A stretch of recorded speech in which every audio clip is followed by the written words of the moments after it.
All right, hey everyone, I'm Andrew with the Alliance for Innovation Infrastructure, and today we're talking with Chris Bradley. And we're going to be talking mostly about cybersecurity infrastructure and yeah, all those fun things. So let's jump right into it. Chris, thanks for joining us. We're really excited to have you here. Tell us about what you do. My name is Chris Bradley, and I'm an owner in a company called iCore Networks. And we are a technology broker and advisor, and we're zero cost.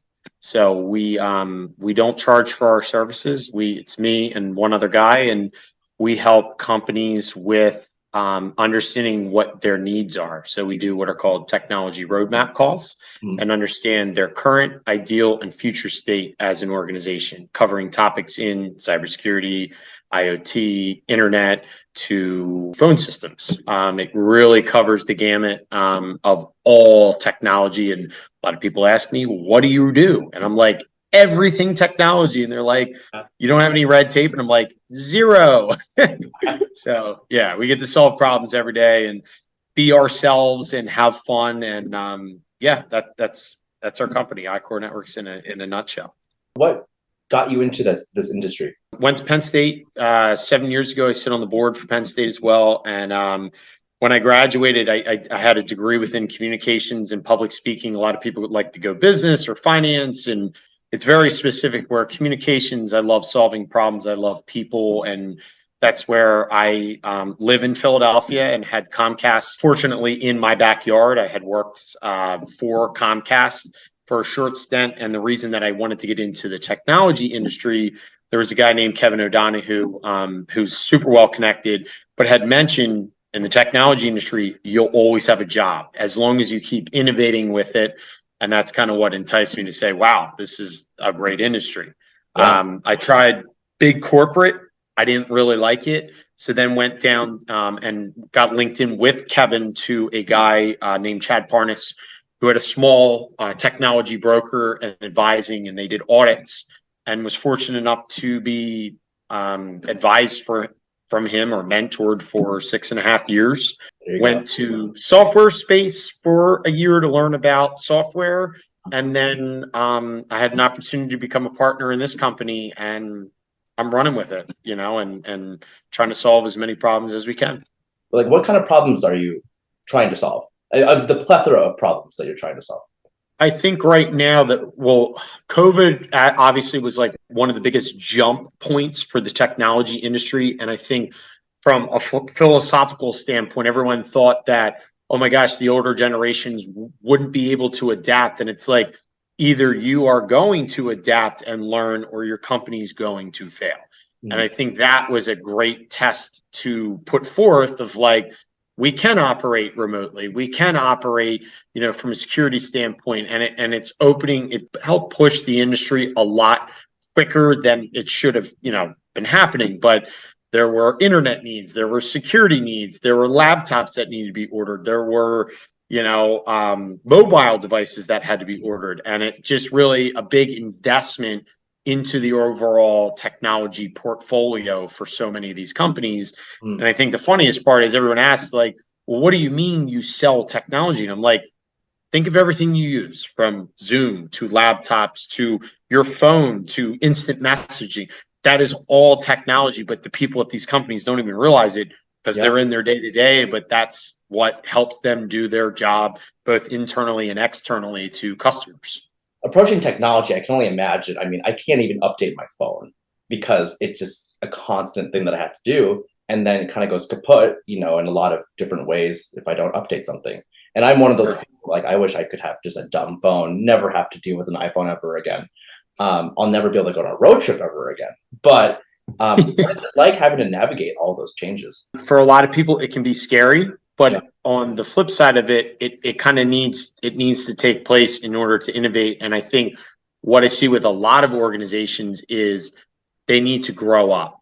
That they're, $150 million company, and they've grown to 400 million and gone from 200 employees to 500 employees, and say they're still using the old systems and the old software and even the bandwidth and security. They don't have security policies and procedures. And it's like, okay, it's time to grow up and find vendors that fit what your need is. That's really cool. Can I give you a scenario? Shoot, yeah, shoot. Imagine if I were coming to you and I was in the ag industry, and we're trying to find better drones, or even trying to figure out which drones are best for mapping a bridge, but to inspect bridges. How would you go about doing that? So first thing would be like a requirements gathering, what we would consider like a discovery call. Mhm. So for example, one of the clients that I had worked with is a large civil engineering firm. They're national. And to your point, they would come and be like, hey, we are looking for a specified drone Yeah. of this size. Okay, well, that's, the size, and then there's the budget. Well, then there's also the software. So in civil engineering right now, they're utilizing drones for bridges instead of someone that goes out and does like a hand inspection of looking at the bridge and saying, oh, okay, well, this needs to be. Now they're just utilizing the drone Mhm. to look at it, and it identifies what it is, and then utilizing what would be considered a 5G router, say Verizon or T-Mobile or AT&T provides on site, so that that real-time data hits the router, goes back to the person that is the civil engineer looking at the real-time things, which is reducing what I would consider tack times of getting operational things done quicker, Mm. utilizing and leveraging technology. And that's where the CTO position has come into so many of these larger enterprises of ways to optimize operations from a Lean Six Sigma standpoint, like putting in technology. Depending on a company's growth, or an industry's growth, these are the things you don't really think about, but they have to evolve, they have to change, and you have to be able to um, find the pieces that work the best. You're right.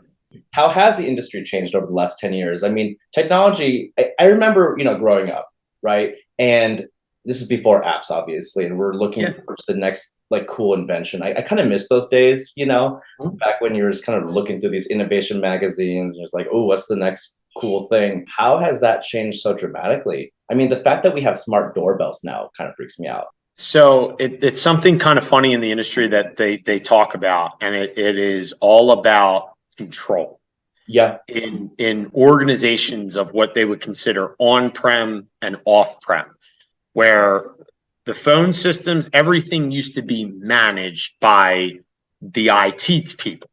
And then it went to what would be considered like a hybrid model, that you have vendors managing it, but the IT team are managing it. And then it's what is considered off-prem, which now it is, we're sort of managing, but we're not, like that. And it comes in phases. They talk about it every 6 years. Yeah. It goes on-prem, hybrid, off-prem, and then it comes back where everyone's like shifting towards the cloud or a hybrid type model, which is okay. But the problem is they don't realize there's other things like usage of setting policies and procedures, of like, if you have your DevOps team, making sure that you downterm what is called a virtual machine, so that all weekend you don't have it sandbox environment coding and developing and it keeps running up usages, Mm. where that is a whole new world. And also IT people having to go back to get educated through YouTube or wherever on AWS or Microsoft Azure, that they've it's new to them too. So over the past 10 years, like I know in the late 90s, the internet business was massive. Like people were selling T1s and PRIs, which are voice services, and there was a lot of money in it. And then it kind of started to shift to VoIP and phone systems, and like it's a cloud-based phone system. And now it's like all the worlds are coming together in regards to phone systems and software and data and projected GBT and AI of forecasting to now mend all of these technologies together. And it's interesting in these companies because some of them are so big that cybersecurity doesn't talk to DevOps, DevOps doesn't talk to infrastructure, Mm. infrastructure doesn't talk to mobility. And it's like, you Oh, guys all got to talk to each other because they're all coming together. yeah. So Thinking about this kind of miscommunication between these different parties, what threats exist? a lot, I would say, within that old school mindset, more around companies that don't believe in getting cybersecurity policies and procedures in place, Hmm. and just being like, well, if we get hit, we get hit. and realistically understanding that you will not be able to operate and hundreds of employees will not be able to work. And I had, a conversation with my mom, who's a CFO, and, talking about these types of things and they're real world. And it's companies not wanting to invest in cybersecurity policies and procedures. And you have the cybersecurity insurance companies coming over the top to say, well, you used to have you needed 3 things and now you need 30. And CFOs are like, I don't even know what any of this stuff is. So they're having to bring in, hopefully their IT managed services company has a cyber expert, or have to bring in a completely different cyber vendor. And I think it's really tough for companies to analyze what are the right vendors. And I think that's where the vulnerabilities are right now. There's 3,000 cybersecurity companies. If you ask ChatGPT, how many vendors are there? Pops up 3,000. That's insane. And everyone thinks they're better than sliced bread. So, yeah, it's pretty interesting. I mean, from those vulnerabilities. What are the things that you would want the public to know? What would you like them to know beyond what they perceive technology to encompass? Getting control of this sooner than later. More specifically, Google. If someone from the dark web, which is where all your cyber criminals and things of that nature can figure out how to access Google and or that AI, I mean, it is scary how quickly it is happening. And if we don't put some parameters around that, it could be a pretty big issue. From a cybersecurity standpoint and safety standpoint, if people start figuring this stuff out. My last question, what do you want policymakers to know about what you do, the impact that you have, and the things that they can change? Honestly, I think one of the biggest things is, and we talk about a lot about it, is the Universal Service Fund charge, which a lot of people are just like, if you follow the money, none of that money, I feel like, is ever even going back into underserved communities from an urban standpoint. And I mean, right now, I think it's at 28% of every corporate bill, or even individuals were paying that.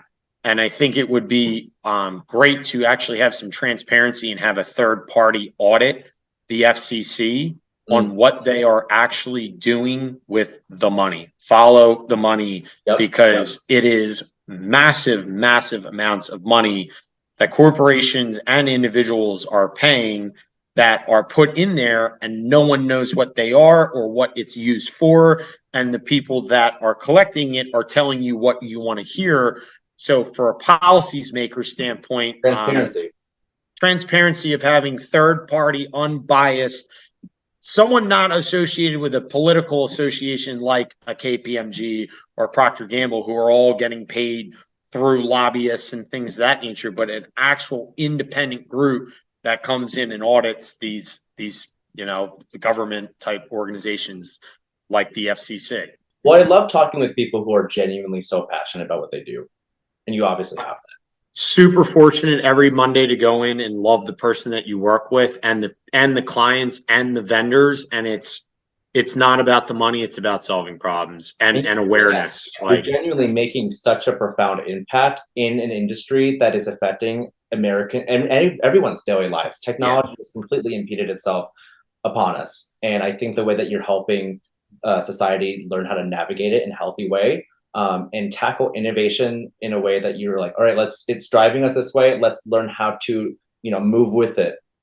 And take really complex stuff, Andrew, and simplify it. Yeah. And that's what I think I find so many people struggle with is you're speaking Chinese, they're speaking Spanish. So I have to take your Chinese, translate it into Spanish so they understand it, and then back, where these are the people that we need more of. And that touches on a whole nother topic of we need younger people in this industry and diversity. Thank you so much for talking with us, Chris. It was really awesome to hear your input. Thank you.